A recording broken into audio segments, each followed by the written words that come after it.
د بېنظیر روپۍ چې کومو کسانو ته نه میلاویږي نو د هغو دپاره اهم معلومات دي چې د کومو کسانو کارډونه بلاک شوي دي یا کم نوي کسان دي نو د هغو دپاره هم اهم معلومات دي او 8171 ویب پورټل چې دی هغه هم اپډیټ شوی دی د هغې په باره کې له هم معلومات در کوم ځکه ځینې کسانو ته لیکل لازم نو هغه د هغې لیکلو په مطلب باندې نه پوهېږي چې د دې مطلب څه دی نو که نوي کسان دي او که زاړه کسان دي دا ویډیو د دواړو دپاره ده او دا ویډیو معلوماتي او د غریبانان دپاره نو تاسو ویډیو رالی دا مخکې شیر کوئ چې نورو کسانو ته ورورسي ځکه زیاتر به داسې کسان چې هغه به زاړه او د هغو کارډونه او بلاک شوي نو هغو به ځان لا چک کړی هم نه چې موږ ته به ویلټ سیم میلاویږي که نه میلاویږي نو په دې ویډیو کې له مکمل معلومات در کوم نو دا ویډیو لازم ورشیر کړئ چې دا هغې کسانو ته هم ورورسي نو د بېنظیر روپۍ چې دي هغه تاسو ته به دې ځل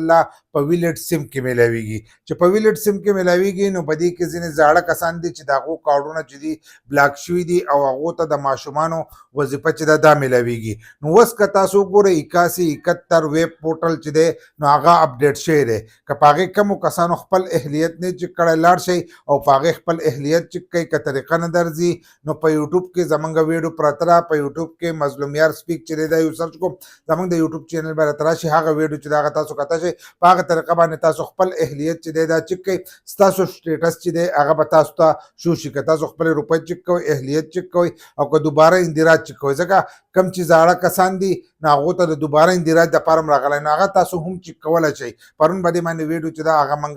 اپلوډ کړې ده خو په دې کې زاړه کسان دي کم چې زاړه کسان دي او هغه بلاک شوي دي نو هغو ته د ماشومانو وظیفه چې ده دا میلاویږي اوس چې هغو خپل سټیټس ګوري نو هلته کې ورته وایي تاسو د ویلټ سیم دپاره چې دی د دې دپاره اهل یې نو هغه به دې خبره باندې نه پوهېږي نو کومو کسانو ته چې دا لیکلي چې ته د ویلټ سیم دپاره اهل یې نو تاسو لاړ شئ او ځان له سیم چې دی دا راوکاږئ سیم راوکاږئ چې د ماشومانو وظیفه چې ده هغه هم تاسو ته په ویلټ سیم باندې چې دی په دې باندې میلاویږي لکه ستاسو په ویلټ اکاونټ کې چې دی په هغې کې میلاویږي ځکه که ستاسو روپۍ بندې دي خو د ماشومانو وظیفه چې د هغه تاسو ته میلاویږي نو چې د ماشومانو وظیفه تاسو ته میلاویږي نو هغه به هم تاسو ته په دې ویلټ سیم باندې چې دی د دې په ترو باندې چې دی تاسو ته میلاویږي دغه شانتې په دې کې ځینې نوي کسان دي نوي کسان دي نو هغو ته هم راغلي دي هغو خپل اهلیت لا اول نه دی چې کله چې کومو کسانو رجسټریشن کړی هغه دې هم په 8171 باندې اوس چې دی خپل اهلیت ته چک کړي ویب پورټل چې دی داسې نه چې تاسو میسج کوئ د موبایل نه میسج به نه کوئ تاسو په خپل موبایل کې چې دی دا چک کولی شئ چې هلته کې تاسو چک کوئ نو تاسو ته پته ولګي که تاسو اهل یې د سیم دپاره نو لاړ شئ او سیم چې دی دا راوکاږئ د 15 جون نه مخکې سیم راوکاږئ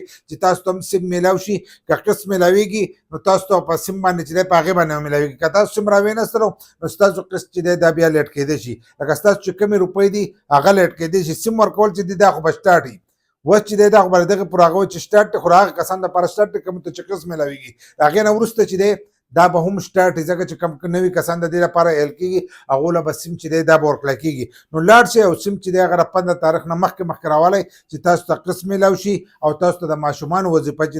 دا میلاو شي